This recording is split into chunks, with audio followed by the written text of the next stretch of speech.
episode of the Think Positive Podcast. I am your engineer, the guy in the background, FM Bob of the FN Entertainment. I'm Kelly, and I am the owner of RK9 Training. This is Think Positive, a podcast for dog parents. So today we're going to talk a little bit about 4th of July since it's coming up, and a couple other fun things for summer coming up. And Q&A, because everyone likes that.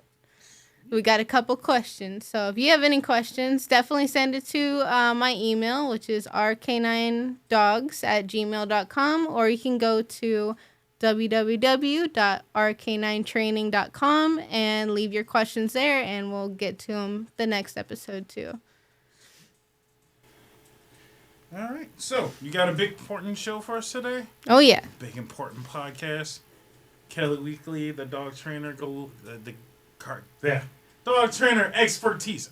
I am mushmouth today. Yeah. This is why I deserve to be in the background. I'm just here to bring some comic relief on occasions. Yeah.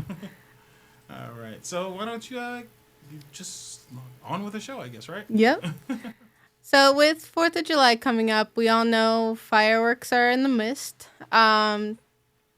We want to be prepared early so that dogs that become a little nervous aren't so nervous when those big booms are going to be happening. So there's a lot of things you can prepare for and prepare your dogs ahead of time for.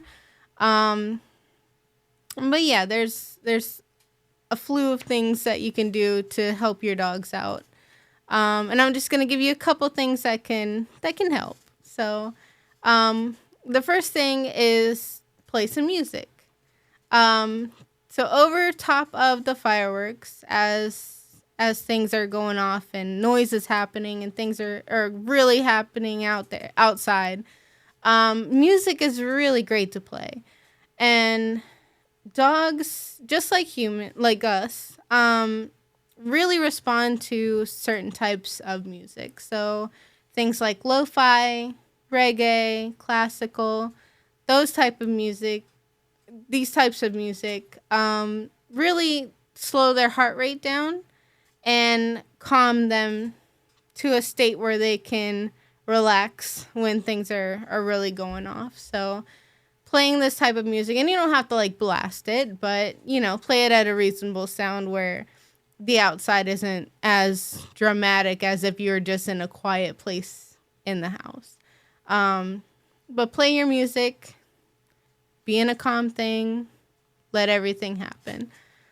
The other things you could do is kind of preventative if you know your dog is kind of in that state of nervousness. And these probably aren't in order, but if you know ahead of time that your dogs are a little nervous and a little skittish around noises, talk to your vet. Your vet is going to be your number one resource for nervousness and skittishness with noises and with sounds. They can prescribe you some medications that can get you over that hump, that we know noises are coming, and here's some things that'll help you out there. Exercise in the daytime is really important. So you don't want to over-exercise, but getting great exercise in the day is good to get them kind of in a state of relaxation during the nighttime. Having a frozen Kong or a lick mat just like this is a great thing to have too. So you can do things like they're just regular kibble, peanut butter. You can do bananas or applesauce, anything dog friendly, just putting in there. I would say a lot of people really, especially the Kongs, they like to fill the thing completely up with peanut butter. And it's going to be kind of boring after a while, right?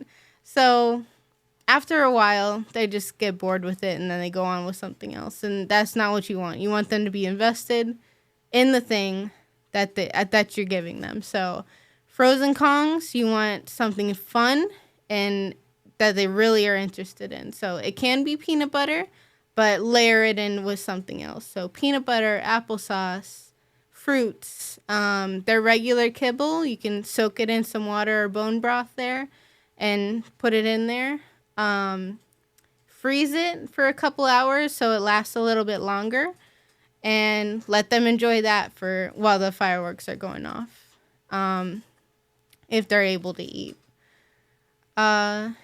You can get a thunder shirt, which is essentially like a big hug that they can wear. It's kind of like not a tight, but a snug shirt that they wear around. It just gives them a sense of comfort that everything's going to be okay. We're cool here. Thunder shirts you can get online pretty cheap. So if you do know, get those ahead of time. Pheromones are great that you can use too. And pheromones, what that is a hormone that a mother dog produces when they're nursing. So it's a smell that we can't smell, but dogs can. And it's very calming, and it kind of reminds them of puppyhood a lot.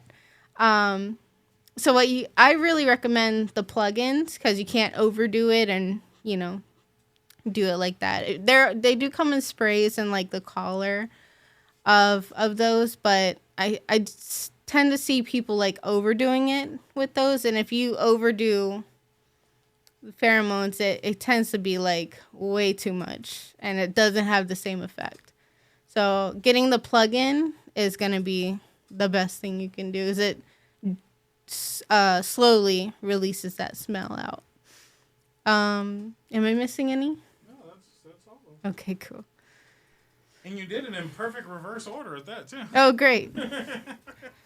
That's pretty cool.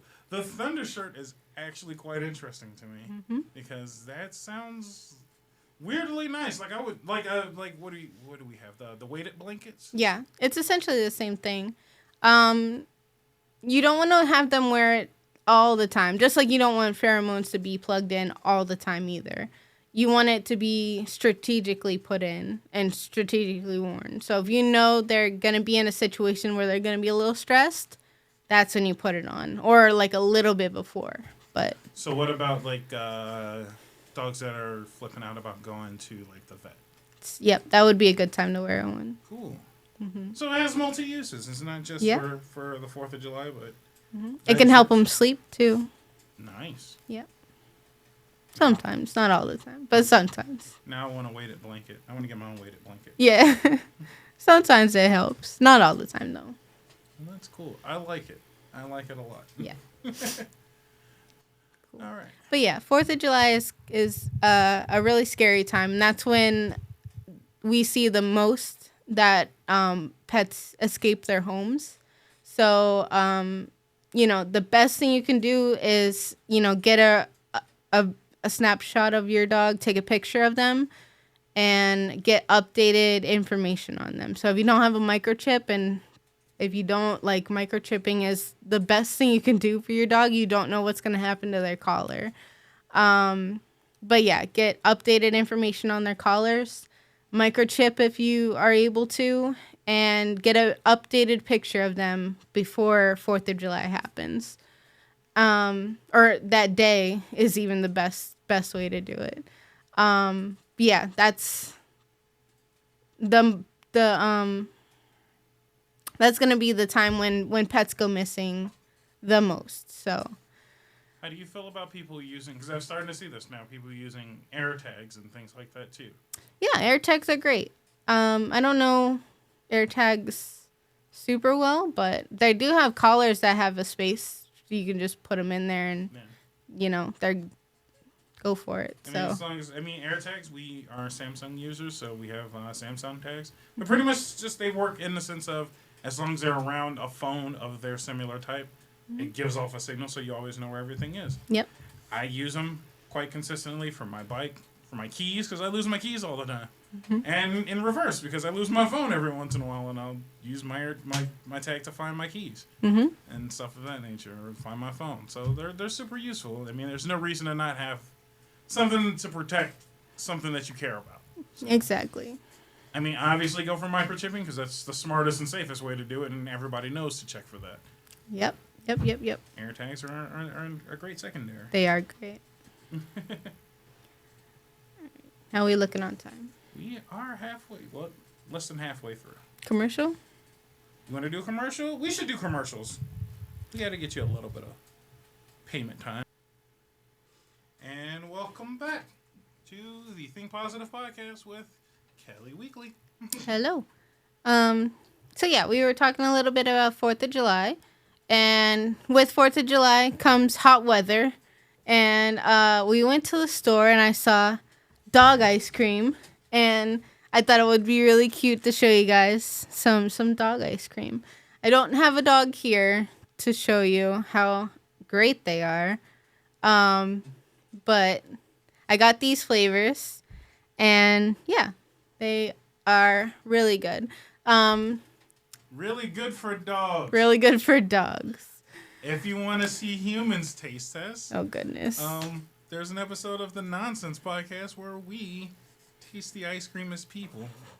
Not a great review on my end. Not recommended for human consumption. Definitely understand for dogs. Yeah. So yeah, there's lots of different flavors, and dogs can have ice cream. They can have human ice cream as long as it's not like filled with a lot of crazy things. Like they can have vanilla ice cream as long as there's no artificial sweeteners in it. Good things like that. We know pup cups. Dogs love whipped cream really good. So, good stuff like that. So make sure your dogs are really cool in the summertime. Dogs can't regulate their temperatures as easily as we can, especially dogs with pushed in faces or things like French bulldogs or my love Boston Terriers. So yeah, just make sure they get plenty of water. They're not outside for an extended amount of time. And yeah, ice cream, good stuff. Question: do you recommend extra haircuts during the summer? It depends on the breed. If a dog has a double layer coat, like some huskies have double layer coats, their hair or their fur can grow in kind of funny. And I'm not a groomer in any form or fashion. I have no idea. But if they have a double layer coat, sometimes their hair can grow in really funny and they can actually irritate their skin really bad. So not recommended to shave them off. But some breeds like poodles and doodles and things like that do really well with shorter hair. So yeah. So it depends on the breed. Cool. That sounds awesome. Mm-hmm. So, ice cream. Yes. Just as a teaser for the Nonsense Podcast, did you have a favorite flavor of ice cream? Oh my god. I mean, the peanut butter one was nice. I mean, your dogs are gonna like all of them because they're very I guess these two are very meaty, I guess. So dog-friendly flavors. Dog-friendly, yeah. So this is cheesy bacon, which, yeah, that was, I think, the one. No, you hated the nutty and cheese. Yeah, nutty and cheese. No offense, made me gag something serious. Yeah. I was able to consume all of them. Yeah. Except for that one. Yeah. That one, my body rejected. Yeah, my didn't body like was that one. You're not a dog. You don't need to eat You that. don't need it. You don't need that one. The bacon one was very bacony. So Yes. I suggest if your dog is very into meat, that this bacon one is good stuff. I like this Dogster. I would say this Dogster brand is really, really good. It's cheaper for one. These are all found at Walmart, by the way. It's I want to say like $3 at Walmart per box. And there's not a whole lot of like crazy ingredients in the Dogster one. And yeah, it was just the cleaner, I guess, of the ones. Frosty Paws, I mean, it's made by Purina, which is an okay brand, but there is a lot of things with that brand that, are not ideal. So, they add a lot of things in there. So there is some added stuff in there that we don't really like. But, Put it this way. The easiest one for me to eat. It is, yeah. Yeah. And it tastes like a peanut butter protein powder. That's basically what it is. So, I mean, if your dog really likes peanut butter, that's the one. But we'll stick with Dogster.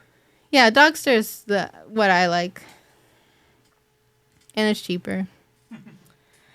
So yeah, those are really cool. But yeah, keep your dogs really, really hydrated. Make sure they're drinking a lot of water. If your dog's not too into like physically drinking water, and some dogs aren't. You can definitely add more water to their like dinner, to their food, and that's another way to keep them more hydrated. So instead of just like giving them dry kibble, if that's what you do, add in water to that kibble and let it soak for a little bit, and that's added water to their diet.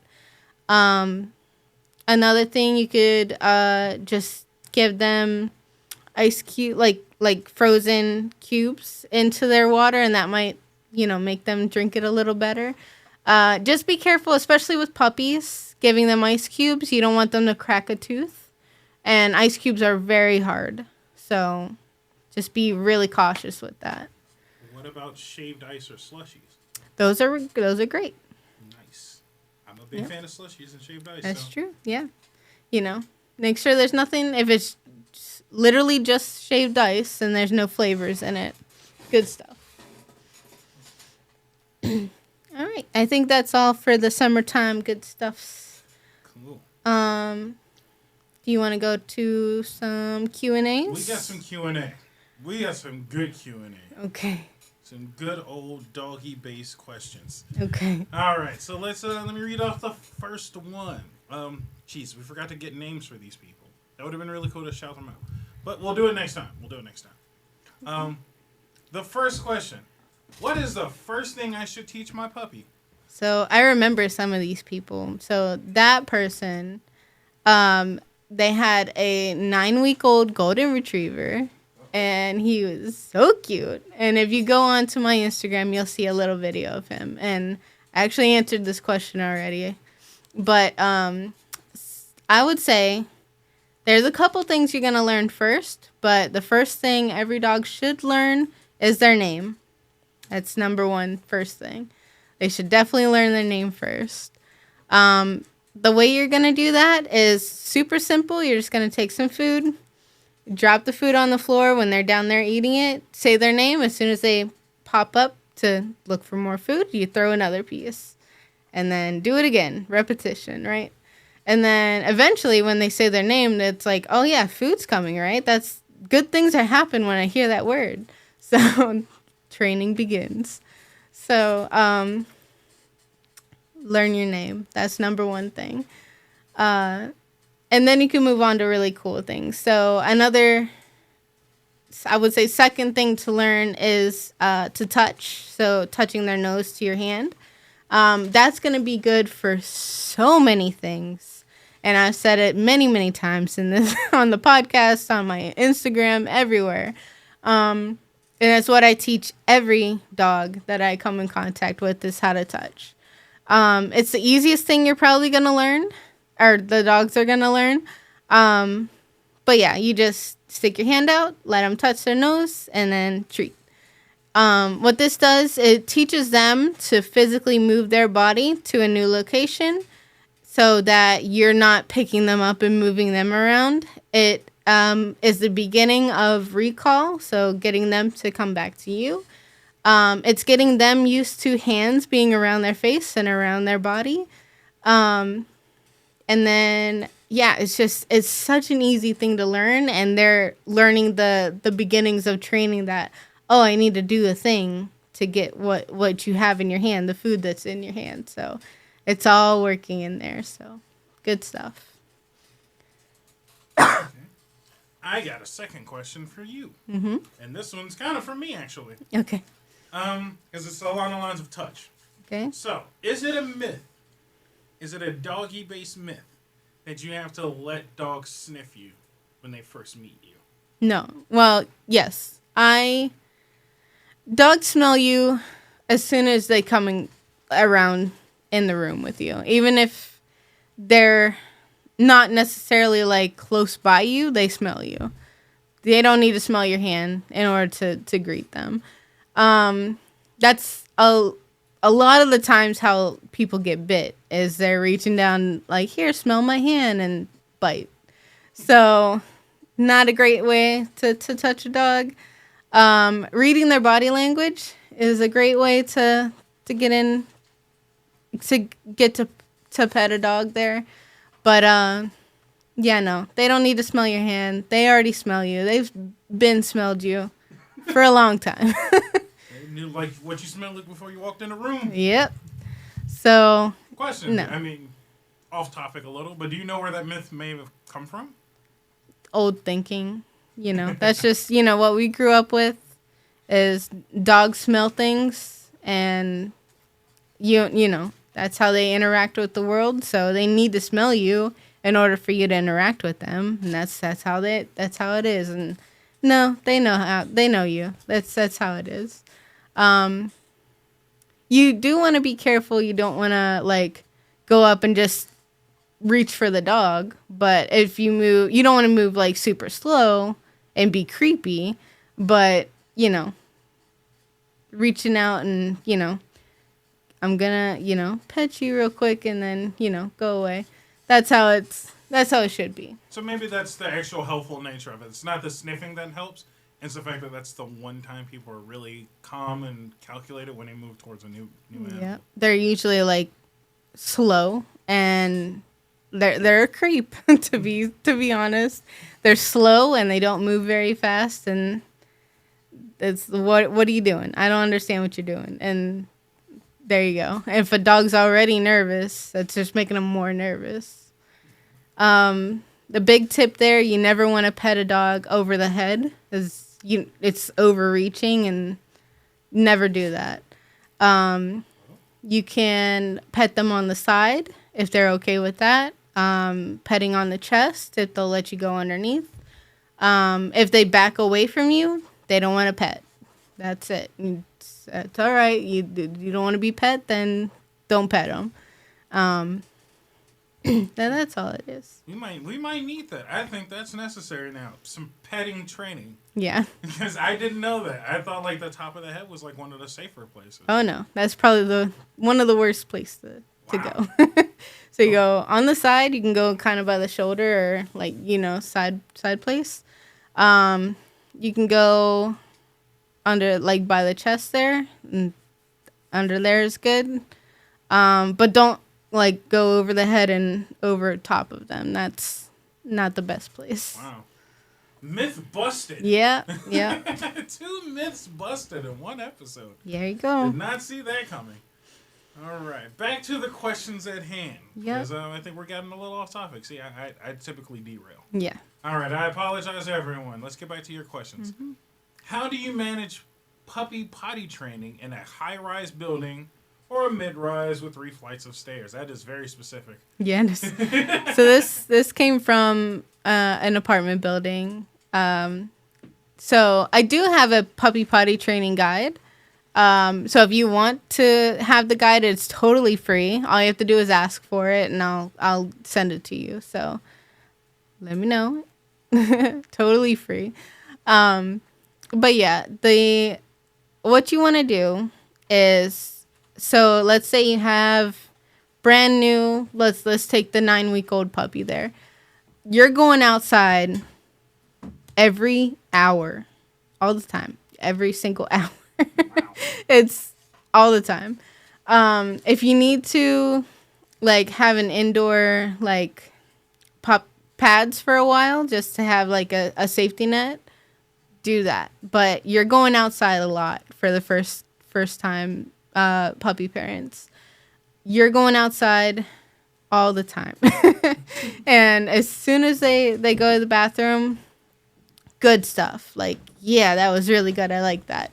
You don't necessarily need to like give them a treat, but you're definitely like, yeah, that was good. I like that.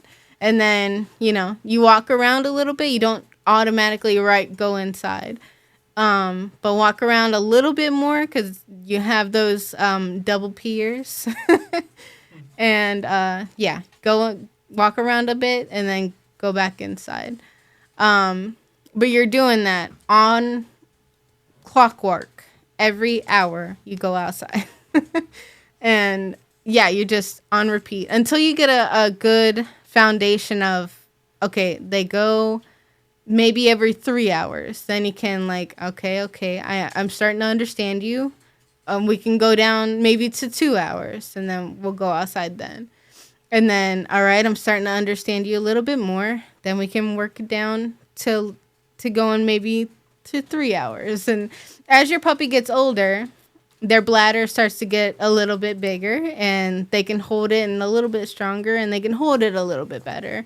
So then you can start making the trips a little less frequent. But at first, you're going out all the time. And it's like clockwork. If you need to hire a dog walker or do like puppy check-ins, which there's many companies that would love to do that and help you take them out for a pee break. Get some help. I know it's very daunting at first. But yeah, there's pretty much no way around it other than, you doing it inside and then you transfer it outside. But yeah, puppy pads, if you're going to do it inside, make a playpen type area. So, you can get them on Amazon or, Chewy or something like that. Just set up a puppy place and make it completely waterproof, where if they had an accident, no problem at all. There you go. You're in this place when I'm not actively watching you. And then as soon as you see any signs of they're sniffing the ground like a lot and you can tell, or they're walking in circles a lot, you go downstairs right away. Any sort of that. As soon as they wake up, as soon as they eat, as soon as they drink any water, if they've met somebody new, if they've played really, like, roughly, outside. We're going outside. There you go. And that's how potty training starts. It's a rough first year. So I don't know if you drilled it home enough, but you're going to be outside all day. Yes. Every day. Every day. I don't think they got it at home. Yeah. For the people in the back. For the people in the back, you're going to be outside all day. Every day for at least the first year. So, good news. Hopefully, if you're in a high rise or a mid rise, take the stairs. Take the stairs. Because you're going to start losing weight. This is a great time for you to knock out those New Year resolution goals. Uh-huh. So, you might as well just go ahead and take those 3 flights of stairs, man.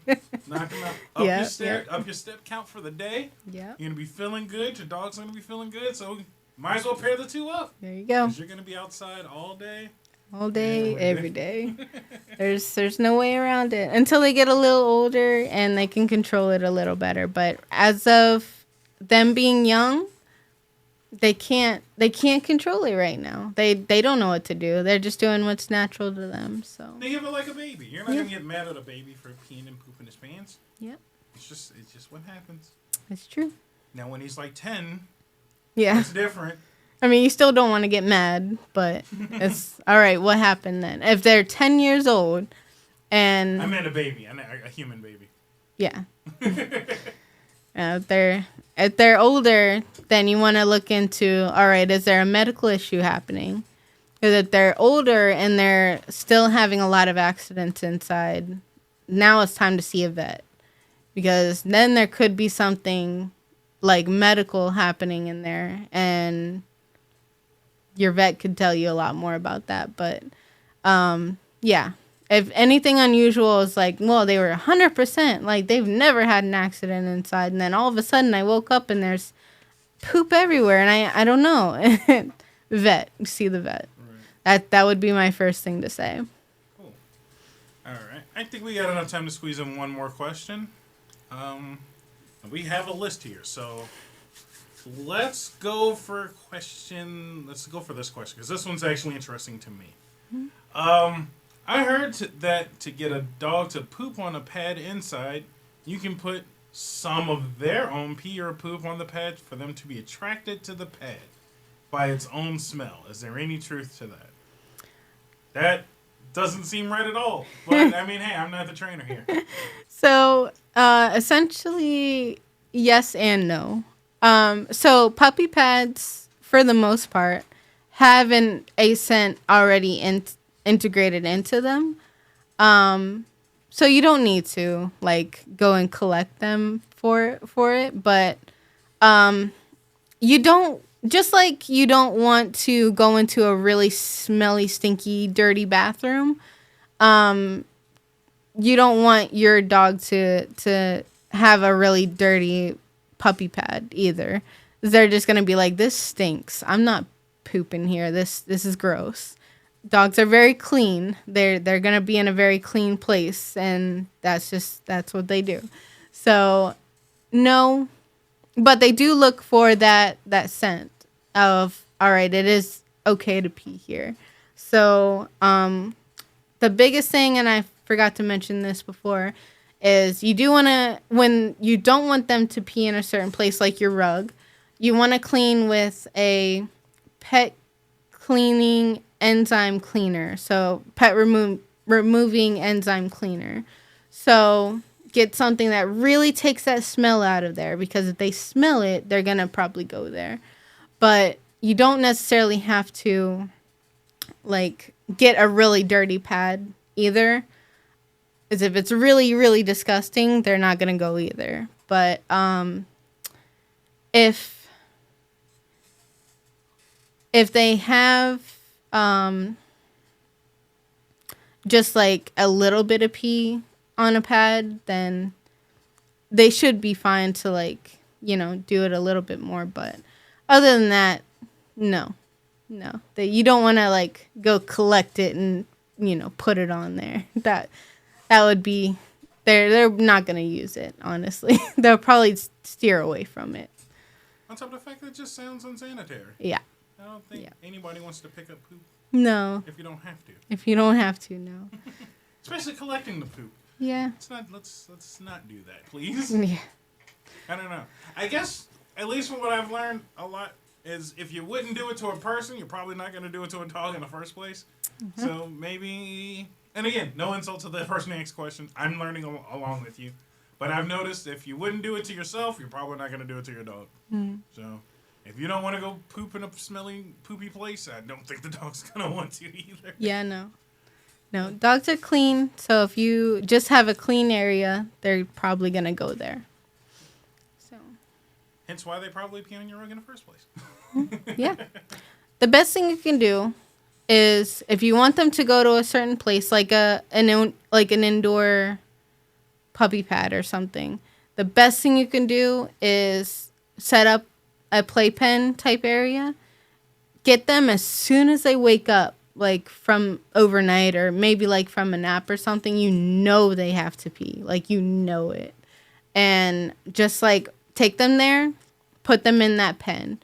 They might like, I don't want to be in here and start like carrying on or whatever, but as soon as they get that pee, let them out. And it's like, yeah, this is your reward. You get to leave, so freedom.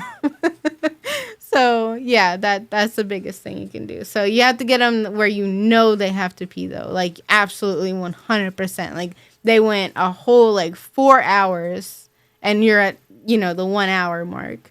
They went 4 hours without peeing, and absolutely that they have to go. Then it's creating a habit of like, this is where you go. That's what you do. Again, same thing like the people. I like to go to the bathroom right before I leave for work because I know I got a long drive. So I created a habit. Now that's when I always have to go. It's true. So again, if you would do it for you, I guess translate it over to the pet. Exactly. Cool. Well, that was an incredibly informative episode. As always. As always. And it's always just a treat to learn some new things and for you to bust all the myths.